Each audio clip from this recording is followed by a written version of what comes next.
So, welcome one and all to the latest edition of Football Pass, and this one is something of a Rangers special, with the Europa League draw now having been made, with Royal Antwerp the opposition for Rangers in the first knockout phase of this season's competition in the round of 32 after the new year. I'm delighted to welcome two Alex to Football Pass. Obviously, Alex McLeish and Alex Rae, you'll know both very well, and both, of course, have experience in Belgian football as well as clearly a lifetime of experience of Scottish football for their perspective. So, Alex McLeish, first of all, what's your reaction to the draw with Rangers being paired against Royal Antwerp, who of course played Tottenham in the group stage? Yeah, and they beat Tottenham in one of the games.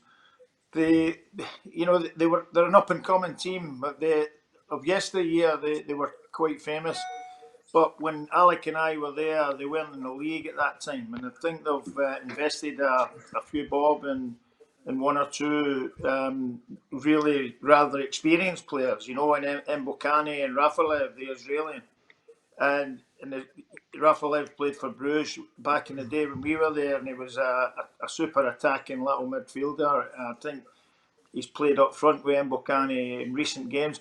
The two of them in their not late 30s, but mid 30s, 34, 35 or something. So you would imagine that are the legs going a wee bit.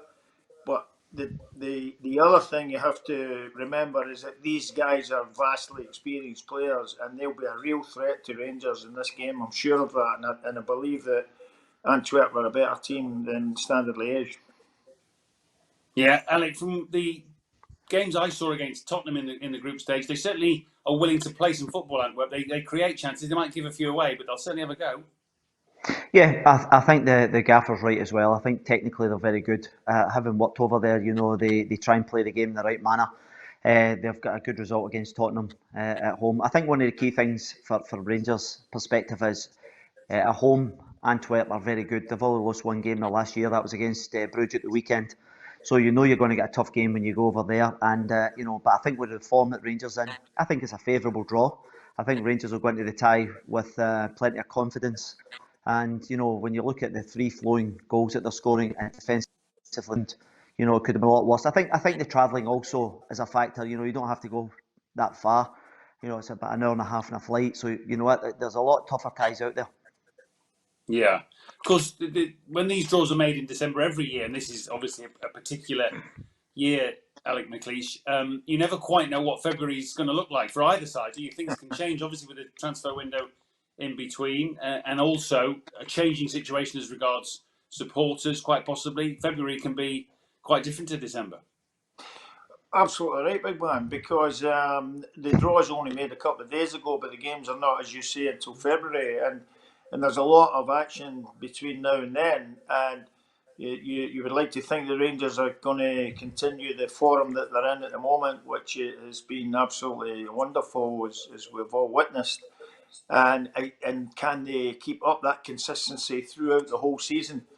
It's very difficult to do that, but if you're playing for a team with the expectations of the Rangers fans, then you've got to be consistent for the whole season.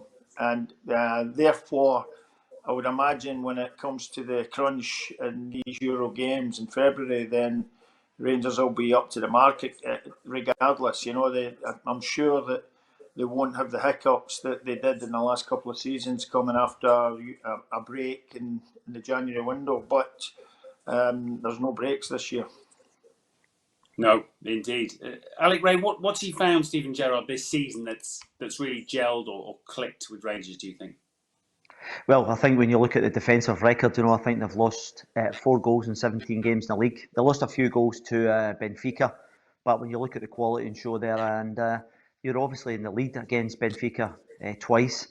So they'll go into this game with plenty of confidence. They've got a rotation system as well, which is helping them. They've got more strength and depth in the forward areas with the introduction of Cedric Itten and Roof. You've still got Morelos, the talisman, who scores a lot of goals at that level. But I just think defensively throughout the whole team, the midfield berth as well. Now they've actually got 6 internationals competing for 3 spots, so they can rotate with confidence. They play in the same shape they have done for the last couple of years now, a 4-3-3, very similar to Liverpool with the wing backs. bombing forward, and they got a lot of kind of assists from that area. So I just think there's a kind of fluency to what Rangers are doing at the moment. And as I said, I think the gaffer's right. I don't think there'll be any movement in January for Rangers for or against. You know, there won't be anybody going out the door, anyone coming in. I think they've got a squad of players that they can believe in at the moment. Yeah, I mean, actually, the player that's been there perhaps longer than many, if not all, is James Tavernier, and yet he's having the season of his life. Alex Rae mentioned how much the fullbacks get forward. I think he's got 11 goals in the league, 17 in all competitions from fullback. It's extraordinary. Yeah, it really has been a remarkable season for James. Last season, there was a bit of criticism at defensive duties, for instance, but he's overcame everything. You know, he's defending and attacking, and Jose Mourinho described these centre forwards as animals last week. You could kind of say James Tavernier's in that kind of form of his life at the moment. Just the incredible energy that he's got, and an eye for the goal as well, especially set piece specialist, and also pitching in with a few headers and things. So he really has had a great season so far, and he's got to insist that his team keep that up as well as the particular form that he's on as well. Yeah, and Alfredo Morelos, Alex Rae, you mentioned he's still something of a talisman. Perhaps, though, the team benefits from being less reliant on him alone. Oh, without doubt. I think most of the goals, I think 40% of the goals came from Morelos last year. However, this year I think it's 16 different scorers out of 25 changes that Steven Gerrard's made across the board. The goals are getting shared all over the place. I think the centre-half Golson's got 6 goals. He's another important player for Rangers at the moment. He's kind of shown leadership qualities as well, which are real important because he's marshalling that back line. As you mentioned, Tavernier's absolutely frightening. 17 goals and 13 assists. We're not even at the halfway stage, but Morelos is employed to do a different job this year. He's dropping deeper, which is allowing runners to go in behind. I think that's been a feature of Rangers, which we haven't seen in previous years. They were quite predictable coming towards the ball.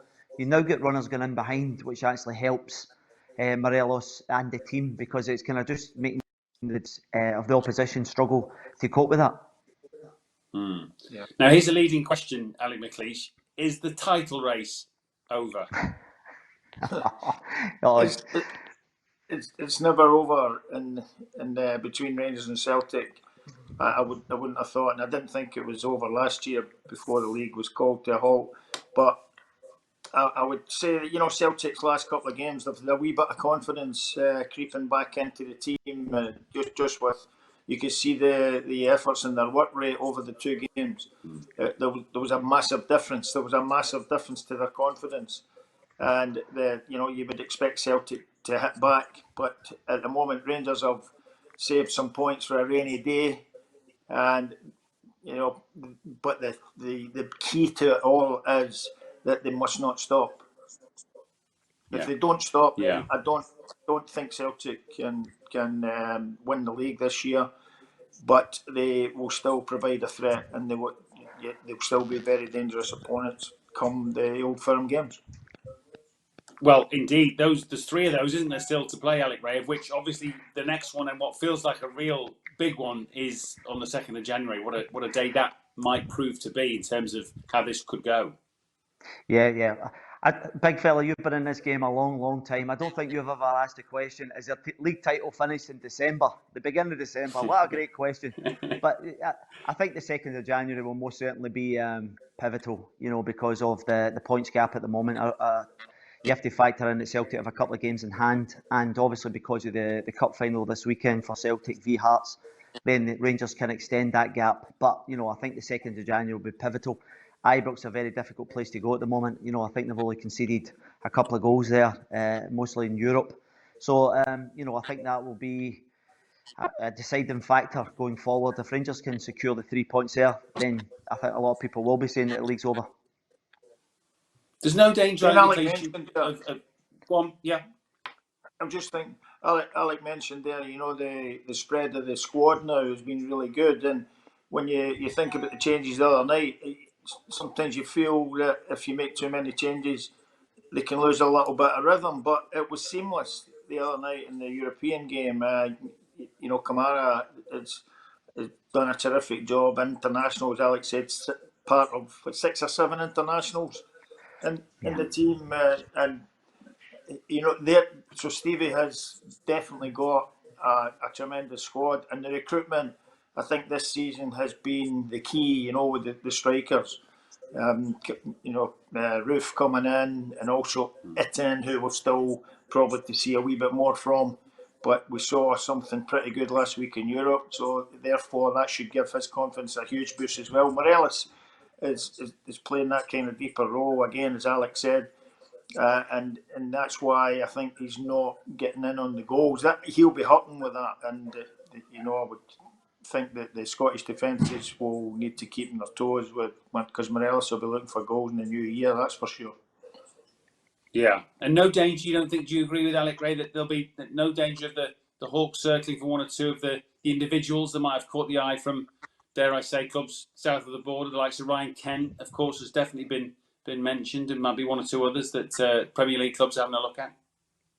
You can't rule that out, and it is huge. You know, the money in the Premier League, and you know, it's the best league in the world. It's the strongest league in the world. They have the best players in the world, I would say now, and therefore a huge bid. I don't see any action in January. I think Rangers will do everything they can to hold on to every player and make sure that they can win this 55th title.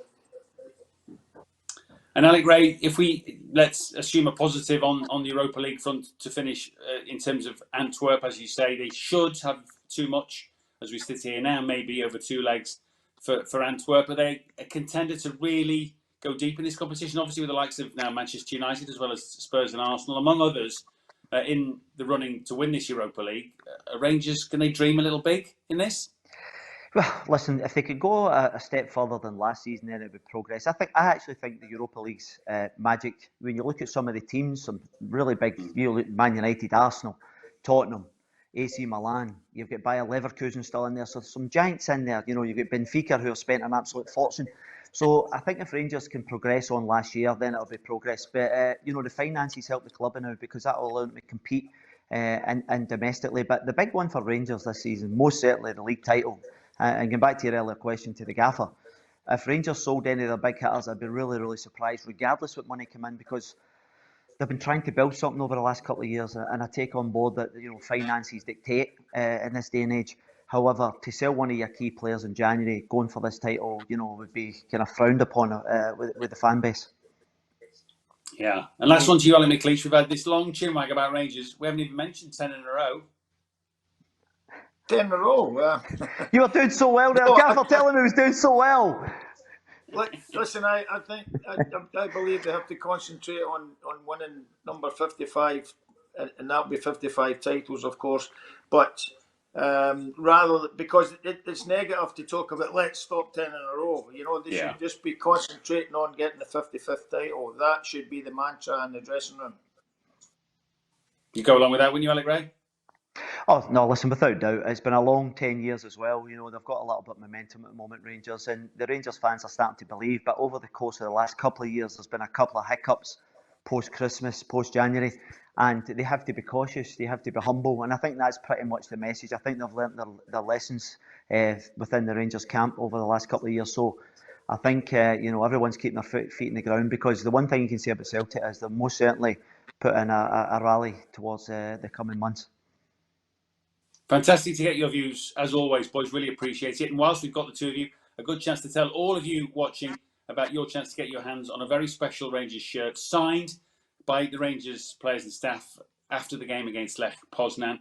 You do need to follow Football Pass on social media and get your bids in via direct message on those platforms. Your chance to get a really impressive and unique Rangers shirt. Thank you very much to the two, Alex. See you next time on Football Pass.